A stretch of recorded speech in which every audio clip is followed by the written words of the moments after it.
di channel Sobat Satwa. Nah, bulan lalu kan kita udah membahas soal dunia perkuliahan nih, tentang D3 Paramedik Veteriner bersama Kak Zahra.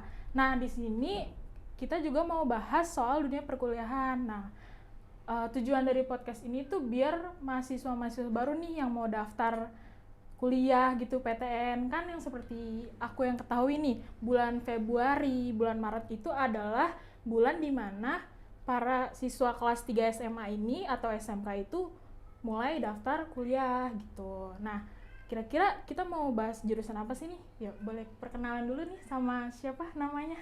Halo, aku Selda Iswara Arfianti. Terus, Biasanya dipanggilnya apa nih? oh bisa Selda aja sih biasanya Selda. Kak Selda aja Boleh, ya boleh, gitu. boleh.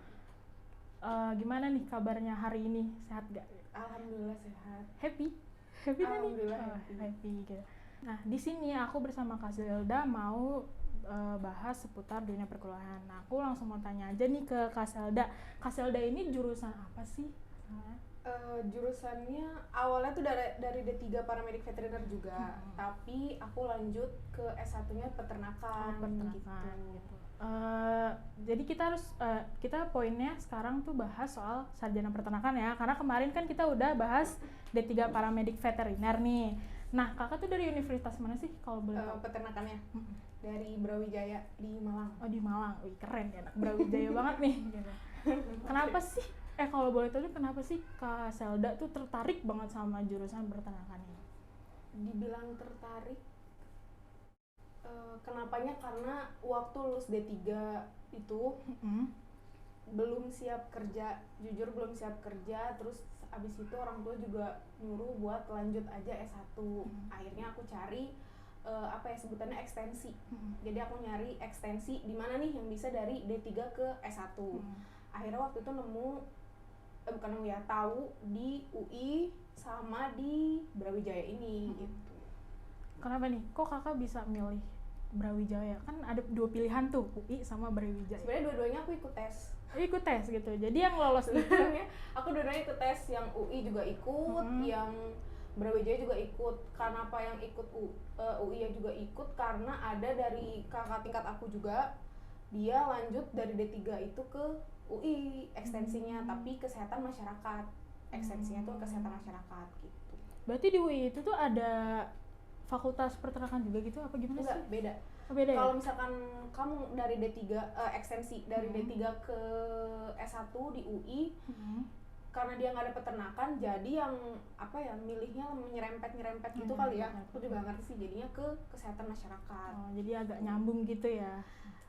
Nyambung nggak sih Kak menurut kakak gimana? Sebenarnya enggak sih, cuman mungkin ada kesehatannya kali ya. Oh, ada kesehatan, iya gitu mungkin.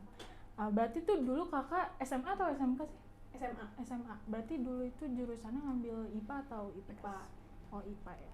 Berarti nggak lintas jurusan ya? Enggak. Karena kebetulan nilainya cukup di IPA ya, jadinya. Boleh diceritain nggak sih perjuangan kakak masuk peternakan tuh kayak gimana gitu? Perjuangannya ini ceritanya agak kocak sih, panjang. Jadi sebenarnya aku nggak tahu kalau di Brawijaya itu ada, kita nyebutnya SAP ya, seleksi ahli program. Kalau misalkan kalian kunjungin websitenya Brawijaya itu ada di Selma, kalau nggak salah. Selma itu dia ada SAP itu seleksi ahli program. Nah di situ ada program-program apa aja yang bisa kita apply gitu istilahnya. Ada dari fakultas mana aja juga ada gitu. Cuman kebetulan waktu itu ada dari peternakan. Nah aku juga nggak pernah tahu, aku taunya itu dari teman-teman aja, kayak cerita-cerita, sharing gitu ya. Terus ternyata ada kakak tingkat juga yang udah duluan di Brawijaya itu. Setelah itu aku cari informasi, akhirnya aku coba daftar gitu. Berarti kakak tuh masuk Brawijaya itu melalui jalur tes apa? Si Selma itu sih. Seleksi mandiri itu. Jadi seleksi mandiri. Jadi kayaknya itu ujiannya tuh diserahkan ke masing-masing fakultas yang membuka jalur seleksi ahli program itu gitu. Nah, untuk biaya seleksi itu berapa sih? Biayanya berapa? Aku lupa deh. Sekitarannya nggak tahu. Aku lupa banget. Oh lupa berarti, ya udah kita lanjut lagi. Nah kalau misalnya jalur masuk tes UB itu ada apa aja sih kak? Misalkan ada yang SNM gitu, biasanya apa? Oh iya, paling itu sih SNM, SBM sama Selma. Oh, Selma Selma. itu kayak simak kalau di UI kan. Oh iya iya. Kalau di peternakan ini biasa sih belajar apa sih kak? Masa secara garis besarnya aja gitu? Secara garis besarnya, kalau peternakan lebih ke manajemen peternakannya ya. Kalau misalkan kesehatan kan udah ada dokter hewan. Iya. Kalau misalkan peternakan lebih ke manajemen peternakannya sih gitu. Nah kalau manajemennya itu belajarnya apa? Ada manajemennya juga manajemen yang bisnis juga ada. Terus kalau misalkan peternakan, penyakit juga kita belajar sih sebenarnya. Terus kalau peternakan itu kan nanti akhirnya ada empat bidang yang digeluti itu, empat bidang yang di apa namanya ya, empat bidang yang digeluti gitu. Pertama ada teknologi hasil ternak, terus ada nutrisi itu kepakan. Gimana sih caranya pengen menghasilkan telur, misalkan telur ayam yang bagus atau yang proteinnya sekian.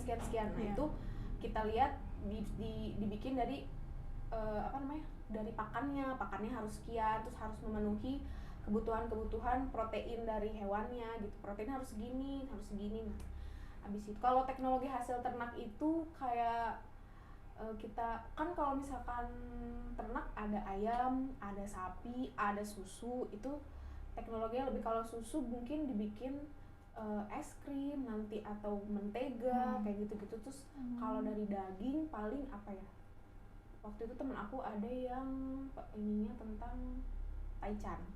Jadi dagingnya olahan dari produk peternakan. Habis THT, nutrisi, terus ada hijauan pakan ternak, itu juga kita belajar. Sama sosial ekonomi peternakan. Nah kalau sosial ekonomi peternakan itu lebih ke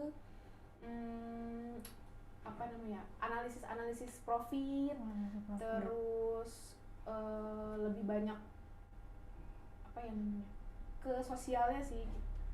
Oh berarti kalau di peternakan ini juga ada hitung-hitungannya ya? Kan biasanya kan orang tuh kayak mau jurusan yang nggak ada hitung-hitungannya nih, kayak misal peternakan paling apa sih ngerawat ini kan biasanya kan kayak gitu ya, biasanya pada ngindarin tuh hitung-hitungannya. Nah sebagai orang awam biasanya kan pada mikir peternakan itu ngapain sih, paling cuma periksa sapi, terus ngasih makan sapi, ngasih makan kambing. Itu bener nggak sih kak, apa ada kegiatan lainnya?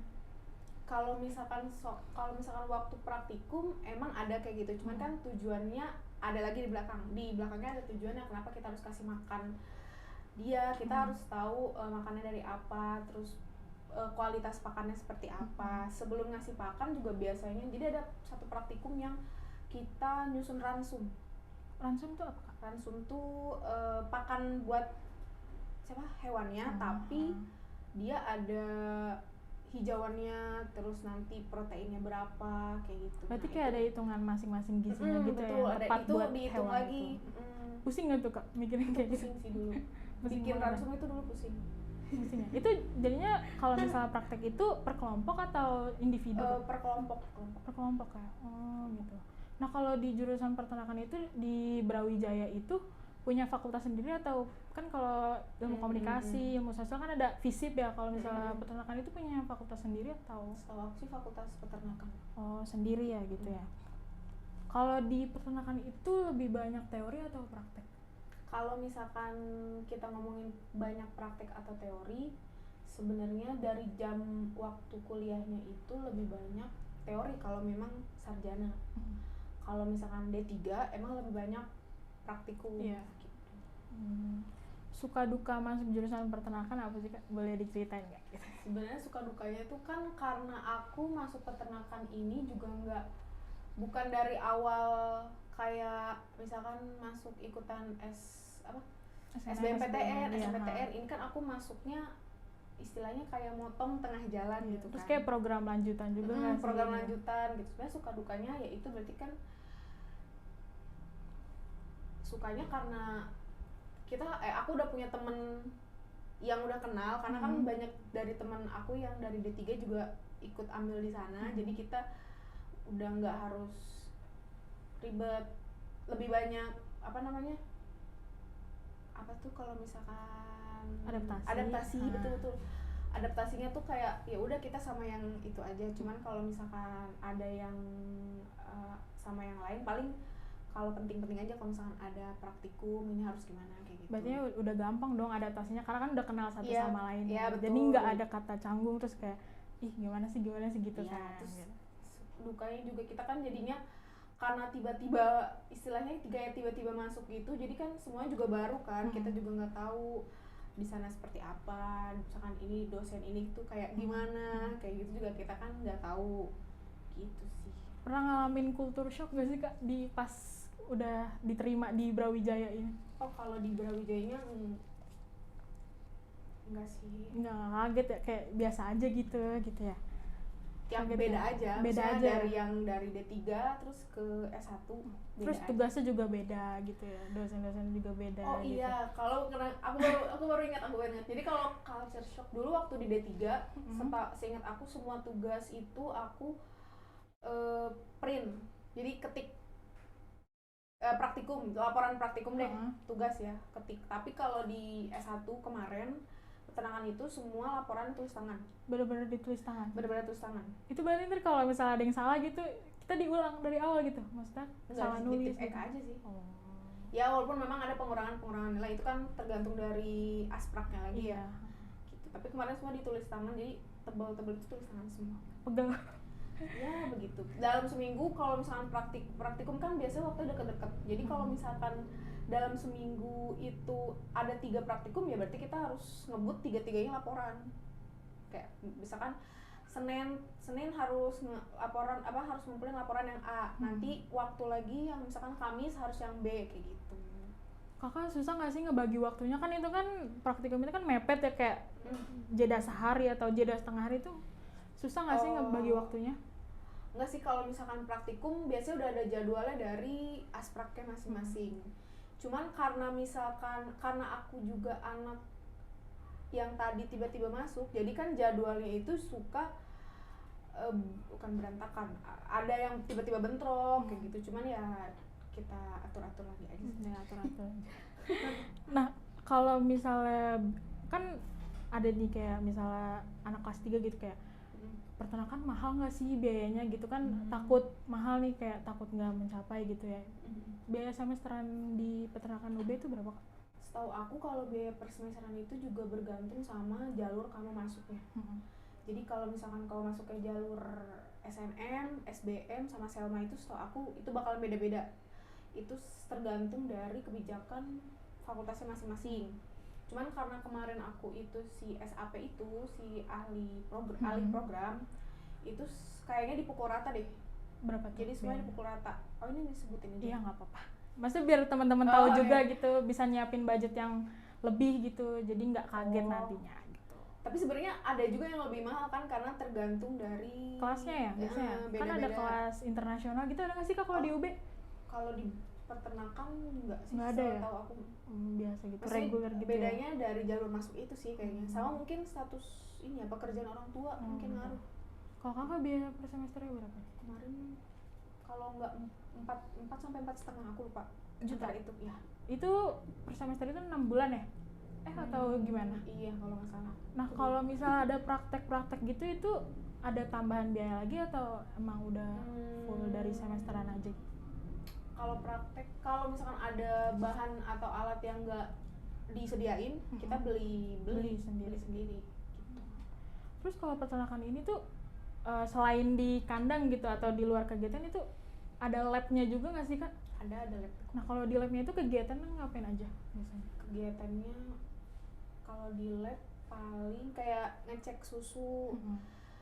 Waktu yang THT sih kayak gitu, ngecek susu, terus kita ngecek daging kayak gitu-gitu sih. Gitu. Pernah nggak sih ngerasa jijik gitu megang, kan pasti Kakak pernah megang sapi atau nggak kambing atau hewan lainnya, itu pernah ngerasa jijik nggak sih sama, maksudnya kayak gue harus megang gini nih, gue harus megang ini, kayak ngerasa jijik nggak sih Kak? Enggak sih, soalnya kan dari D3 dari D3 juga udah biasa kan pegang-pegang hal-hal yang kayak gitu. Iya. Jadi kayak nggak kaget lagi gitu ya? Enggak sih, udah biasa juga. pernah nggak kepikiran misal kakak nih udah di tengah semester gini kayak aduh gue nggak cocok nih sama jurusan ini gitu, gue mundur aja nggak ya, apa cari jurusan lain gitu, pernah nggak sih? Nggak pernah. Kenapa enggak? Karena itu bakalan buang-buang waktu lagi. Jadi kayak ya udah, kalau udah masuk di sana kita selesaiin di sana. Terus menurut kakak yang paling susah tuh di semester mana tuh? Paling susah di semester paling susah Di semester apa tuh? skripsi kali ya. Oh, skripsi kali ya. Oh berarti skripsi, nyusun skripsi emang paling susah sih kayaknya. Iya sih. Ya ada tantangan masing-masing lah Iya. tiap individu kalau bikin skripsi. Di peternakan itu juga ada KKN ya kak? Kalau aku kebetulan nggak ada KKN. Oh nggak ada KKN. Tapi setahu aku juga anak-anak reguler yang lain nggak ada KKN-nya. Jadi kalau di UB tuh ada beberapa fakultas yang nggak ada KKN setahu aku sih. Gitu. Nah berarti kalau nggak ada KKN itu ada penggantinya nggak sih kak? Atau nggak ada? Aku juga nggak tahu sih. Yang KKN sama praktik magang itu beda. Beda. Masuk apa jadi satu? Sebenarnya aku juga nggak tahu sih, karena di sana juga nggak ada bahas KKN. Jadi atau waktu masuk yang jadi PKL itu kan, biasanya PKL praktik kerja lapang itu udah disetarakan sama aku yang waktu D3 itu. Jadi aku nggak perlu lagi PKL lagi. Nah sekarang kita mau ngomongin soal lingkungan yang di Malang ini tuh kayak gimana sih gitu. Kakak ini ngekos atau enggak di sana? Ngekos ya.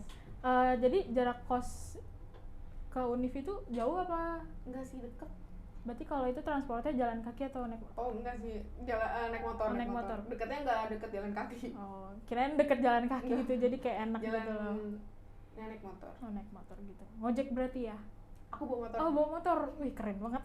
Berarti udah tahu jalan-jalan Malang di mana aja gitu ya? Enggak, ya dikit lah. Enggak semua tapi tahu lah dikit. Oh iya berarti kalau misalnya itu pertama juga iniannya pendidikannya 4 tahun ya? Oh enggak, kalau ekstensi 2 tahun. Oh 2 tahun, kirain aku tuh S1-nya itu sama kayak 4 tahun gitu. Enggak, karena kan ada yang mata kuliah yang udah disetarakan. Misalkan kayak aku ambil contoh gampang aja, misalkan di D3 itu udah pernah dapat bahasa Indonesia, bahasa Inggris kayak gitu-gitu. Jadi di S1 peternakan itu aku nggak perlu lagi ambil mata kuliah itu. Jadi sebelum mulai kuliah kita ketemu sama aku lupa, pokoknya ada yang yang ngebantu kita untuk menyetarakan. Jadi ini kamu nggak usah ngambil, ini nanti diambil kayak gitu. Karena kan di sana sistemnya, kalau D3 kan sistemnya paket ya. Iya. Jadi kita nggak usah ngambil, nggak usah ngewar. Kayak ngewar kayak SKS ini. Iya, kalau misalnya S1 gitu kan harus ngewar tuh. Jadi kita harus udah tahu apa yang mau diambil di semester 1, semester 2, semester 3 gitu. Oh, gitu. Nah, balik lagi ke soal lingkungan Malang gitu. Biaya hidup di Malang tuh mahal nggak sih Kak menurut Kak? Kalau misalkan mau yang murah juga ada. Ya tergantung masing-masing individu sih. Kalau misalkan kamu mau yang murah juga ada, kalau misalnya yang mahal juga ada. Cuman ya menurut aku standar aja sih. Gitu. Nih buat yang mau ngekos kayak, aduh harus siapin budget berapa sih?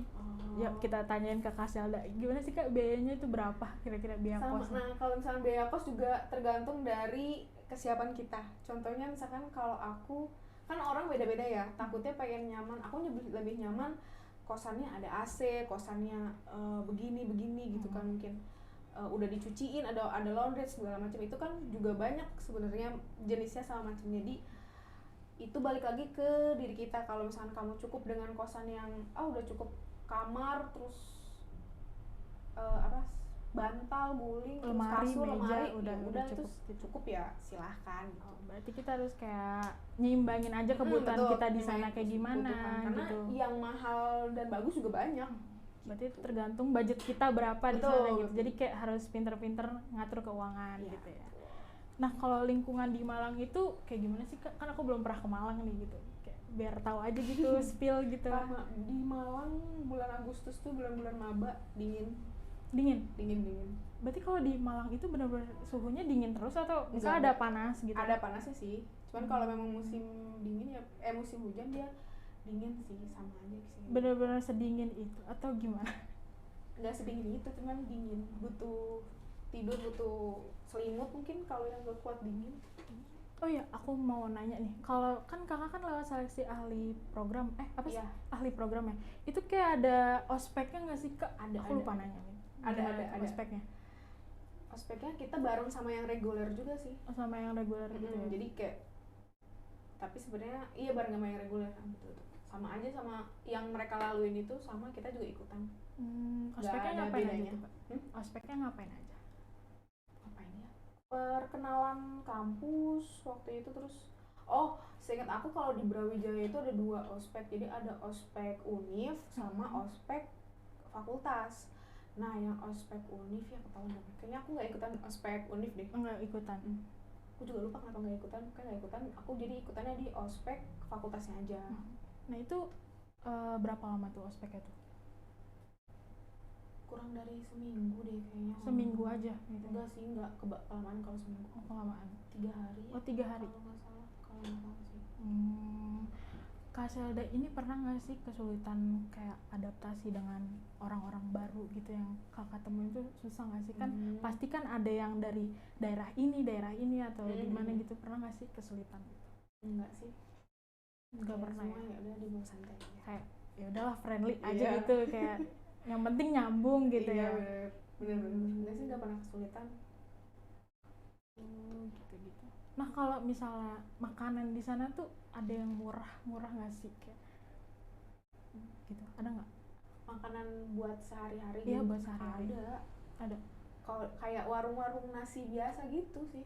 Kayak Sebenarnya kalau warung-warung. mau yang murah ya. Nah menurut aku soal pembahasan jurusan peternakan ini udah cukup ya. Sebenarnya masih banyak yang ingin ditanyakan, tapi mungkin untuk next time kali ya. Nah, gimana buat teman-teman yang mau daftar jurusan ini? Udah kejawab belum nih rasa kekepoannya soal jurusan peternakan ngapain aja sih gitu. Nah, semoga pembahasan tadi tuh bisa menjawab rasa penasaran kalian. Sampai jumpa di podcast lainnya. Dadah.